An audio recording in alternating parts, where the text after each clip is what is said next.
oso modu profesionalean, eta beraz lana erraztu egiten dit. Nik uste pixka bat aipatu behar dudala, eta nire produkzioa ez dela oso oparoa. 10 bat liburu argitaratu ditut 23 urtean edo. Beraz, gutxi gora bera, 3-4 urtean behin ateratzen da bat, eta gainera, oso ondo esan duzu, azken bolada honetan fikziozko libururik ez dudala argitaratu, hasi nintzen tesi doktoralarekin eta desbideratu nintzen ez fikziozko gauzetara, ezta. Eta horrela gertatzen da, eta inzuzioen honetaz hitz egiten dut, azkenean novela berria ere pixka bat deskribatzeko. Konturatzen naiz, nire fikziozko liburu guztiak 20. mendean idatzi ditula. Eta naiz eta bat, 21. mendea ziren argitaratuta egon berez, idatzi egin ditun 20. mendean. Eta irutzen zait, aldi berean, nire narrazio gintza diferentea izango dela, 2 mende. Eta nahiko erraza izango dela, bereizketa egitea 2 mendeen artean. Alde batetik, 20. mendean ipuin liburuekin hasi nintzen eta gero pasatu nintzen novelara. Eta ez dut uste 21. mendean ipuin libururik argitaratuko dudanik.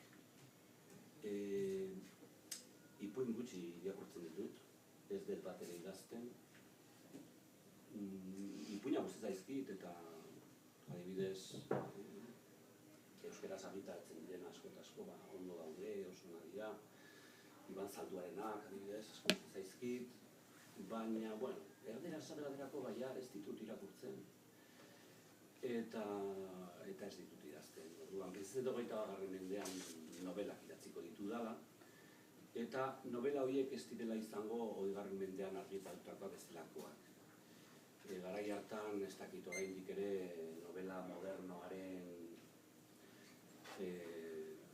hildotik indoazen, eta anglosajoiak esaten dute modernista, hemen jendeari batzutan gustatzen zitzaion esatea esperimentala, egituraldetik, konplejoagoa, eta pertsona gramatikal bat gehiagoa egiten edo eta bar. Eta, ikusten da novela honetan formaldetik tradizionalagoa da.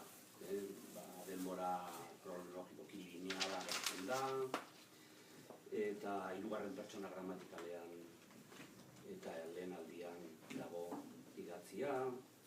Beraz, errealista da novela, baina nire novelak beti izan dira errealistak. Eta ipuinetan, ipuin guretan, badaude ipuin fantastikoak eta ipuin errealistak, baina novela normalean beti errealismoa. Baina formaldetik esaten dut, diferentzia hori nik uste egongo dela. Gero auskalo zer gertatuko da, baina hori da nire impresioa orain. Eta gai